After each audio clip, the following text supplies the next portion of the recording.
Welcome to How Preschool Teachers Do It. This is Alison Kentos. I am an early childhood educator. And this is Cindy Tarabush. I am an early childhood consultant. This podcast is for parents and early childhood professionals. Let our experience and research-based knowledge become your guide. Hi, preschool peeps. Welcome back. Hi, peeps. You, if you are on YouTube, may notice something a little different. And if you're not on YouTube, we're going to ask you to please go there because you're going to want to see what we've done with our background. What we've done, and we plan to keep doing, we think, if this works out, what we plan to keep doing is having backgrounds that have a QR code. If you are looking on YouTube or you go to YouTube, you will see a QR code dangerously close to Allison's head. She is moving out of the way. If you take a device that has a camera, like your smartphone or a tablet, and you hold that camera up to the QR code, it's going to name, I believe, the website that's connected to that QR code, which is Hi Hello. If you tap on Hi Hello, or even if it names your browser, tap on that, it's going to take you to what is basically a virtual business card for this podcast. And it has in there links to all the places you might want to go in one handy QR code. There's the link to our website, the link to our Facebook page to us on YouTube. But if you're on YouTube, you don't really need that. Podcast provider, so you can get right to the episodes. Yeah, right to the episode. And I believe we've linked Spotify because that one was easy enough to link. Easiest one. Yeah. You know, but hey. Yeah, that's how we do things here at How Preschool Teachers Do It. So again, if you go to YouTube, the QR code's going to be there. You scan that QR code with the camera on your device, and you'll be able to, in one easy fell swoop, get to things. Yeah, it's like a one-stop shop for how preschool teachers do it. Yes. You know, the only thing that we didn't put on this was like a direct link to being able to get our episodes on Spaces by Wix, where we release videos of our episodes a few days early, a couple days early. Yeah. So, but there is a link. If you go to the QR code, there is a link to our website, and on our website, it talks about Spaces by Wix. So we hope that you will download the Spaces by Wix app, where you can get easy access to our episodes in just one or two clicks. And you're there. Yeah. One or two clicks. Yeah. Plus, over the weekend, we release the Monday episode. Yeah. So you get it early. When we do that though on Spaces by Wix, it is the Monday episode video, not the audio yet, because the audio is an automatic feed, right? Yeah. So the video releases ahead of time on there. And what you can do if you're like, no, I prefer to listen, is you just play the video and walk away. That's what I do. There you go. You play the video. I put the video on to make sure everything looks okay, but then often I'm just listening to it. Yeah, you can just listen that way. Yeah. I was thinking about putting an extra page on the app if we can for releasing the audio version early, but we should try that. Yeah, it may confuse people. We don't want to do that. Anyway, this is not the only reason we've gathered. People, I think she means us. Yes. Because getting that video on there was also confusing for us. It is confusing for us. Yeah. All right. So at any rate, QR code on YouTube. It is not the only reason we're here today. Okay. Every so often, Allison's going to shift over and give you full access to that QR code. Most of the time, I'm going to forget that it's there and just block it. I'm sorry. That's how it's going to work. Yeah. We also, as the official actual start, we always like to recognize. Yeah, we're starting now. We like to recognize where we're being listened to in the world, and then in our country, the United States. So Allison has two places to shout out. Two places, and one of which I think kind of floored us because it's Finland. Finland, we love you and your educational system. If you're listening to this, we are in awe of your educational system. Yes. We wish the United States would pay more attention to what you do there, because Finland is always at the tops of high quality education, particularly early education. Yes. And so for us, the fact that people in Finland are listening to this podcast, it's like our personal Academy Award or Emmy or something. It's one of those moments. It is. The fact that people in Finland might find benefit in this podcast. I know, it's quite amazing. It's like an honor. It really is. Because we honor you. Yes. And your systems. Yes. And where in the United States? Oh, we're going to honor Cleveland, but not the Cleveland you think. Cleveland, Tennessee. So hi, everybody there. I didn't know there was a Cleveland, Tennessee. No, I did Yeah. not either, but apparently there is. There And is. there are people listening to our podcast in Cleveland, Tennessee. So thank you, and tell your friends and neighbors to come on over and be one of our preschool peeps. We are here today to answer a question that's in the title of this episode. Are the wrong children in special education? And it's quite possibly true. Yes, it's quite possibly true. It's quite possibly true because of bias, unintended bias perhaps, but bias nonetheless. Yes. So I want to give a couple of facts to you, listeners. And, we always try to land on what is something actionable that people who are listening to this podcast can do now. What we would like you to do that's actionable is really think about what I'm about to tell you and how you can advocate for the end of this in wherever you are, your school, your early childhood program, your district, your whatever system you're in. Let's advocate for the end of this. So here's a couple of facts. There are particular groups of people that are overrepresented in special education. And for those of you who are on YouTube, you see I'm reading this. I'm not making this up. So the groups that have been found to be overrepresented in special education are students from minority backgrounds, students from low-income families, and English language learners. There are more of those children in special education than any other children. And on the flip side, certain groups are underrepresented in special education, which means there are children who are not being identified and not being diagnosed who actually need special education services because of bias. They're not being identified and being diagnosed. And those children are those who are impacted by cultural bias in assessment tools that are used to determine if the child has a special education need. Now, what I'm reading doesn't name particular tools that may show bias. Okay, so I know you're thinking, which tool is that? I don't have it in this research. It's just it's just a general statement that we need to be looking at these assessment tools and ensuring that bias is not impacting the results. And the other group who are underrepresented in our special education classes are those people who do not have sufficient access to early intervention. Early intervention is a program for children with developmental delays that is federally funded. Parents may pay some sort of copay, but it's mostly federally funded, and it's for children ages birth to 3. Once you hit your 3rd birthday, you are no longer entitled to early intervention, and there are other systems in the United States that take over special education. In the United States, it's your school districts. School system. It's the public school system. In other countries, they may have an entirely different way to address developmental delay in children birth to 3 and special education older than that. But the truth is, if people don't have access to that early help, their children are less likely to feed through to special education classes. Because the truth is that children who are birth to 3, who receive therapies, extra help for developmental delays, it's more likely because they're already in that sort of, I don't want to call it a system, in that sort of help, right? Yeah. So they're already receiving this help, and those people who they're already receiving help from are people who can then recommend, oh yes, you need to seek special education as your child ages, or no, your child won't need it.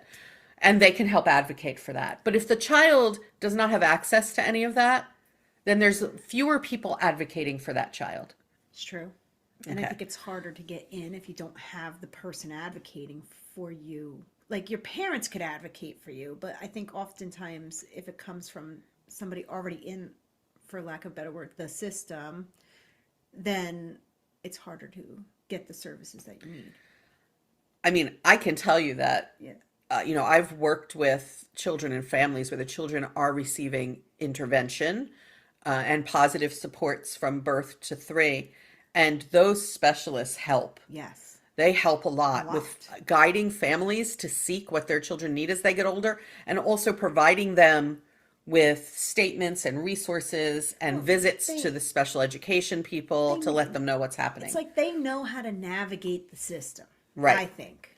Right? Like if you know how it works and you know the lingo that you got to use, the language you have to use, then you already have a one up, I think, right? Like you already have one step ahead. If you're just a parent who doesn't have any of that, who doesn't know how it works, who doesn't know necessarily how to advocate because you don't know, right? Just lack of knowing, then it's going to be, I think, harder because people aren't going to listen to you. Yeah, people are less likely Yeah. to listen. And it's interesting to me that underrepresented, not enough children who have lack of access to early intervention are feeding through to special ed. At the same time, students from low income families are not, there are too many of them who don't necessarily need special education. And sometimes, I think that can be confusing for people. So, children who may come from a low income environment may be identified as needing special education, not because they actually have a developmental delay, but because they have lack of experience. Yes. People who have more means are more able to provide their children with a depth of experience. Yes. That's Right? true. It's very true. Children who come from families where income is a struggle, the families don't have as much time or money Yes. to provide children with a wide variety of experiences. And what you find when you screen children's development is that not everyone needs special education or early intervention. Some children just need practice in these skills. They need time. They need time and practice because they lack experience, which can Right. also be culturally based. Oh, that's true too. So Yes. this is a really Yes. complicated It's a topic when you think of complicated it. topic. Yes. There are children who lack experience in certain things just because their culture does not find those things to be a priority. And here's one example. In some cultures, children are fed and dressed by adults longer Longer. than in other cultures. So what you end up with is you end up with some children who have been asked to use self-help skills at a younger age than others, which means they have honed some of those skills at a younger age than others. And so when we observe these children, we go, oh, look, this child can do this, Right. but this child can't. Can't. And maybe that child can't just because this wasn't a priority in their family, so it wasn't emphasized, Right. and they lack experience in it. Another example is that there are some cultures that have really strong gender roles. So children are exposed to different types of play, True. right? Because true. they attach it to gender Right. roles, which means there's other types of play that they don't have as much experience with. And you know what this makes me think of? When I was a child, back in the day, girls were handed dolls, Yeah. boys were handed cars and blocks. Yeah. So I had less experience with certain sorts of play than the boys did, and they had less experience with social emotional development maybe Yeah. than I did because I Yes. was busy caring for a doll. Yes. Okay. So there's lots of factors that feed into, are the wrong children in special ed? Are there children who need special education who are not being identified? Are there children who are being identified who don't actually need it? And the answer to all that is yes. Yes. Right? Yes. Yes. Yes.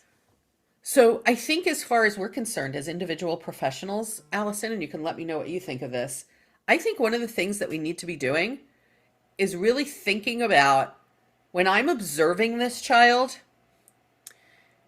am I inserting bias? Am I thinking about the fact that this child might just lack experience with this? And by the way, if they do, we can't just go to families and say, hey, your child needs more experience with this. They were unable to They're do not that for able- some reason in yes. the beginning, Yes. right? Right. So then who is the person who has to give them that experience? We do. We do. We do.